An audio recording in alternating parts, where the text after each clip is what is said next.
are you doing there? Nice to see you. It's been a while. I grew my hair. Do you like it? It's kind of inspired by Baywatch and Dave Kaufman. Enough chit chat. Let's go to the room and have some fun. We have an interesting story to show you, to talk about, things to do, things to talk about. Yes.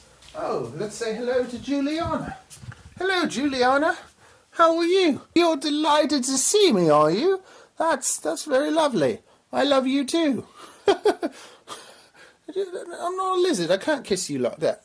Okay? No need to be so excited. Let's do it like this. I love you, Juliana. I love you.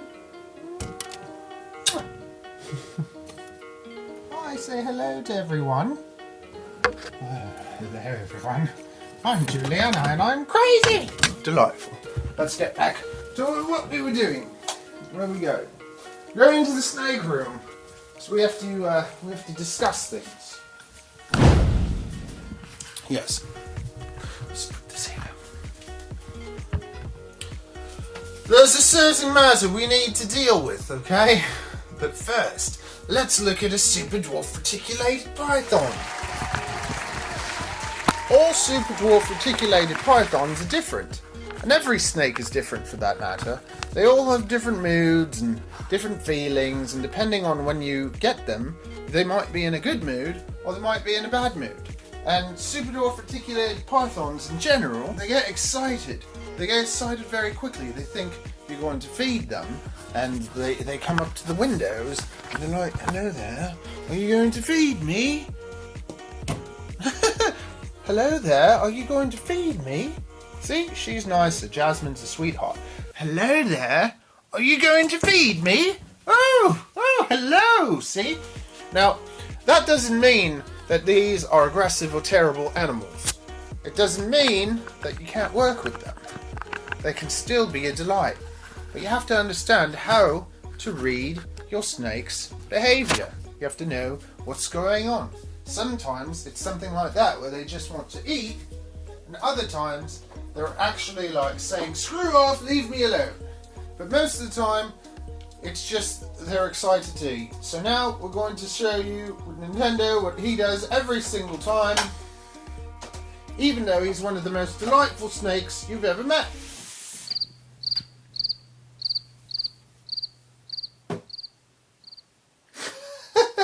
Maybe because it's daytime, he's not as excited. Okay, let's try that again. Hello there, Hercules. How are you? Excited to eat today?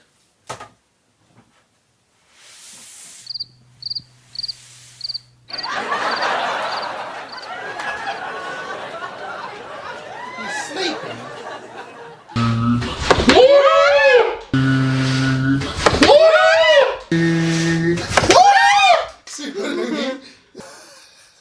See, snakes get in different moods. Usually, Hercules is the one that does what all those other ones did. He comes out flying like, hello! Do you have food for me?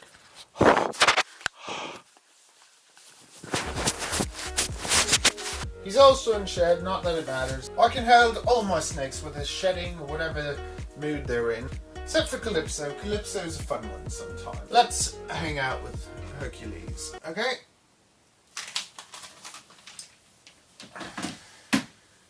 And he's just in here because I fed him. Anyways, this is Hercules. And you can see he's a delightful animal. And even if he came out striking, after you hold him for a bit, he becomes like this and he's lovely.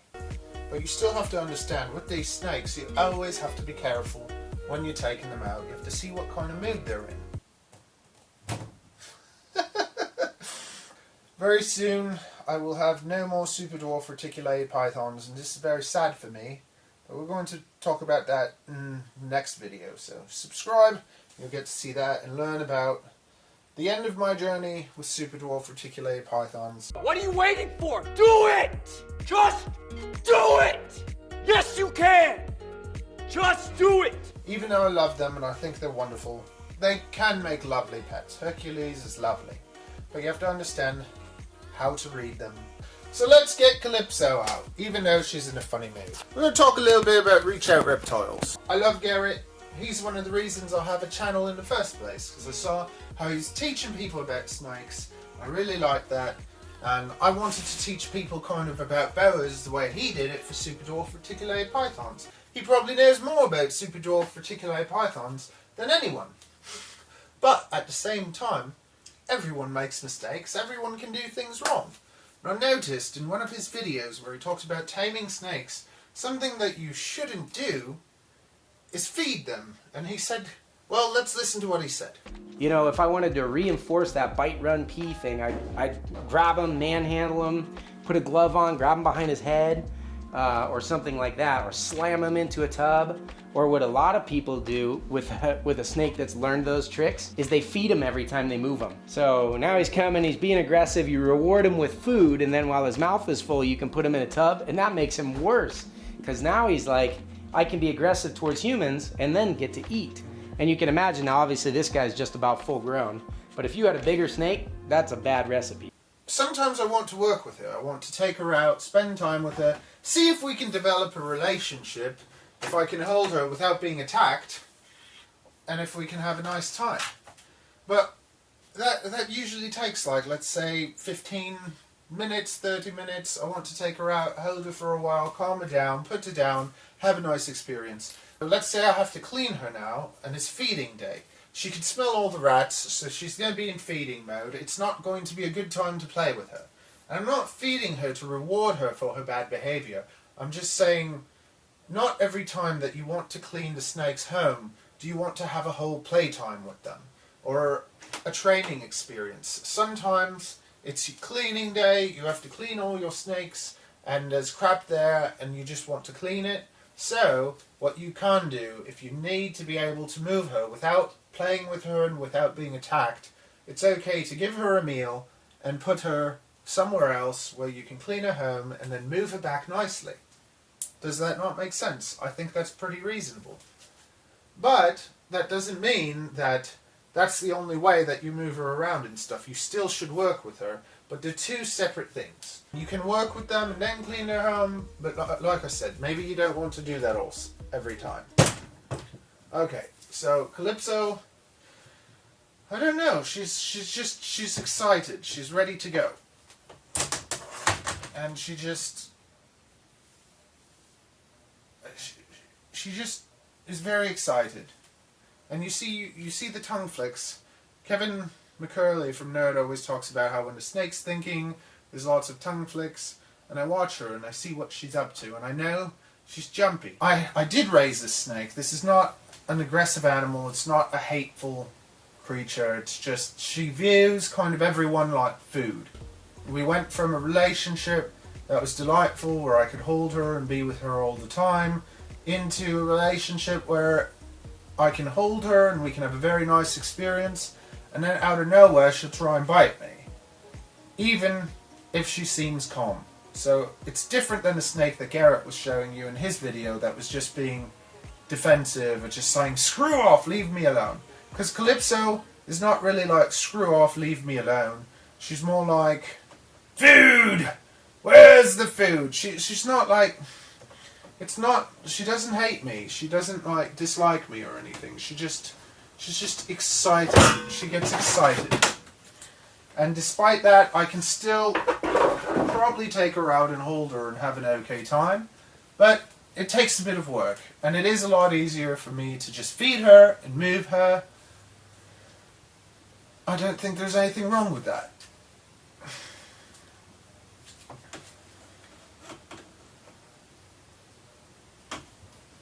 Another thing, you might want to work with your snake a few days after you feed them. You don't really want to do it when they're totally hungry. After they've eaten and a few days have gone by, they're satisfied with their meal, so they should be calmer.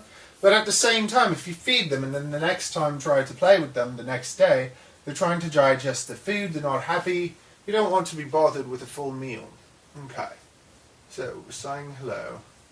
And she's jumping a little bit, but we'll try. We'll take her out. And see if we can have a delightful time. Or if I will take one of my last bites from Calypso. I love her so much, I really do. She's just a snake that you have to pay attention to. You have to watch her, because she isn't always the calmest. So see, I can hold her, we can have a nice time, and I could just take her like this and move her into another home. Oh no, my English accent is disappearing. So I can have a nice time with her, I can have a nice session, we can hang out and clean her.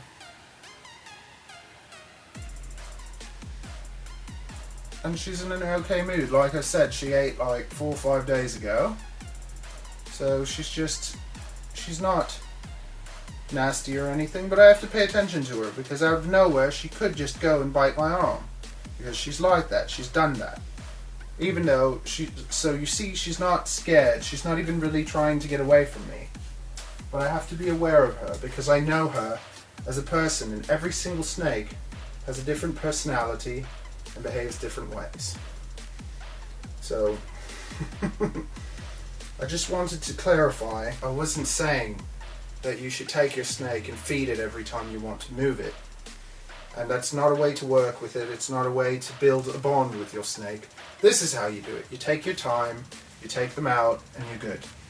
But you see, there's no food smell or anything either, so if I'm about to feed all my snakes, and she can smell the food, and I try to gently do this with her, we could just end up getting into a problem. Like the way you can see Garrett's snake was behaving.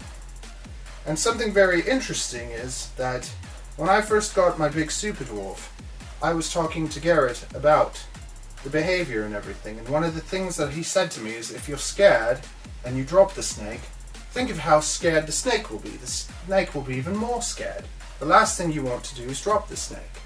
And then in this video that he made, talking about how you're supposed to treat these snakes, he bloody drops the snake. Tried to get me. You missed. So he's already doing that little I'm gonna tap and bite you strike so that I'll move back. Did you see him come up and try to get me? Look at him. See? He knows where my hand is there. Woo! Daddy! And he trained me. Sorry, that wasn't supposed to be such a big bite. Here's the other one. So you have fight and then you have flight. With these guys, flight involves, look at this guy. Come here. That's actually useful. Come here. Flight involves peeing all over. Then it stinks really bad, so you let go. Chill. The other thing is you don't want to let him sit there and bite you either, obviously. But I'm trying to get him to a spot where he can do what he wants. I'm not backing off or leaving because I want to end on a good note, on a positive note. But this guy's just had a number of experiences with humans to where, I mean, he goes straight to biting, straight to musking. He knows if he bites, they'll let go, then he can run, and then if they touch him again, he'll musk and pee all over them and they'll drop him. So he's just literally going through his routine. Like, you see him drop the snake. So it's just like, that terrifies a snake. And then right after dropping the snake, it gets caught in something that weighs about as much as the snake's body does, and then he grabs it by the bloody tail. And I'm sorry, but that's not what you do. That's not how you hold the snake. That's not a way to make it feel safe and secure. That's not a way to make it feel comfortable. You grab the snake by the bloody tail and let a milk crate hang off of it. So that is really improper handling. That doesn't mean that Garrett doesn't know what he knows, and that he's not wonderful with his snakes, but it just shows that everyone makes mistakes sometimes. And she knows to be nice and gentle with him already. Oh. Oh. And now I'm going to let her go in here, and then I'm going to clean her home. And we had a nice, positive experience. Later on in the video, you can see Garrett doing the right thing and being nice and gentle and everything. Where I can just go like this and he's not reacting so much to the hook.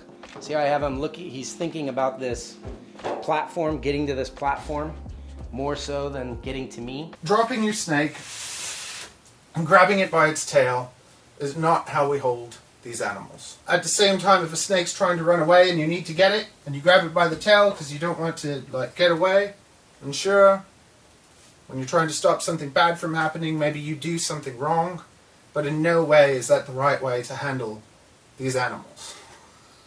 Drop the snake and and grab it by the tail. Sorry, that's just not what you do. And it's important to know this about super dwarfs. Super dwarfs, almost all of them have very strong feeding responses, so you have to be gentle with them. You have to let them know, I'm not going to feed you. And even though they get excited, it doesn't mean that you can't calm them down. All my snakes have been handled me from the time they're born. I know them. I can see she's excited to eat, but I know it's not even cage defensive. It isn't. They're not cage defensive. She's kind of like, are you going to feed me? Is there food in my future? And she's a little excited about that. But she's nothing like Calypso. She's an absolute sweetheart. And as soon as I kind of touch her, she calms right down and knows that Daddy's here.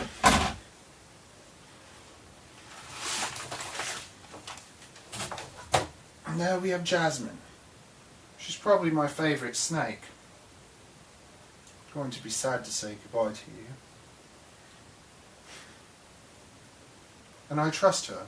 Calypso I don't trust, but Jasmine, I trust her totally. She'll never go and strike my arm or try to bite me for no reason. She doesn't view me as food.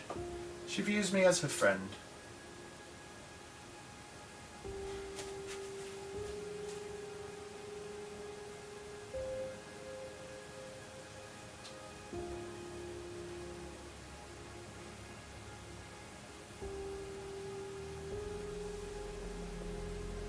They truly are amazing creatures, but I really don't believe that they should be bred and sold to everyone the way that regular snakes are.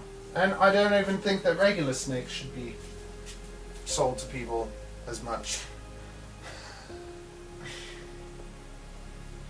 When a person buys a cat or a dog, they don't buy 20 of them and start breeding them and putting them in little boxes. But we do that. Because, I don't know. But after working with these snakes for a decade, you start to, I don't know, people either develop a conscience and start caring about them more, or stay oblivious, or just view them like a business and money and don't really care about what happens to them. But these animals live for 30, 40 years, so they deserve to have a home that treats them like a pet dog or a pet cat. And they're not as dumb as people think.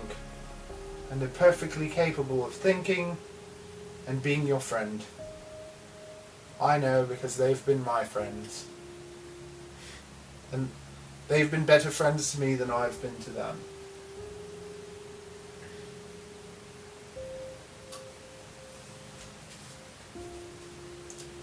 But we don't grab them by the tail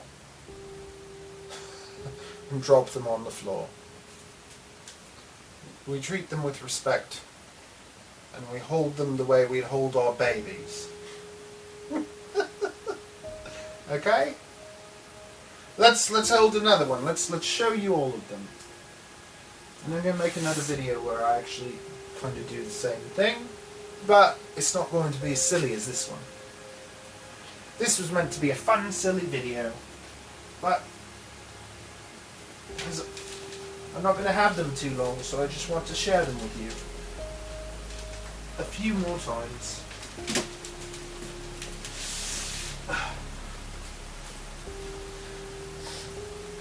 Garrett was talking about a snake that runs away and pisses on you and all that, and that's Nintendo. Nintendo has always been a scaredy cat. Calypso was a sweetheart, and Nintendo was a scaredy cat. And Calypso still is kind of a sweetheart. She's just a little crazy. A little bit mentally ill, if you will. Now, where did you go? Oh, you're hiding.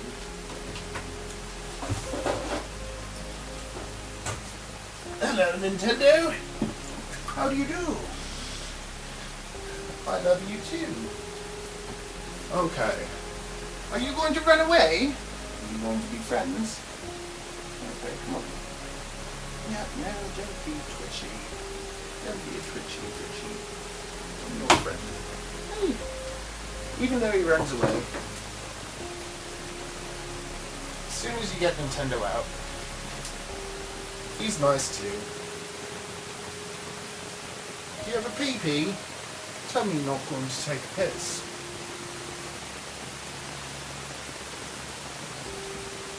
You're all going to go pee-pee soon. I had a feeling he might piss on me. But that's okay.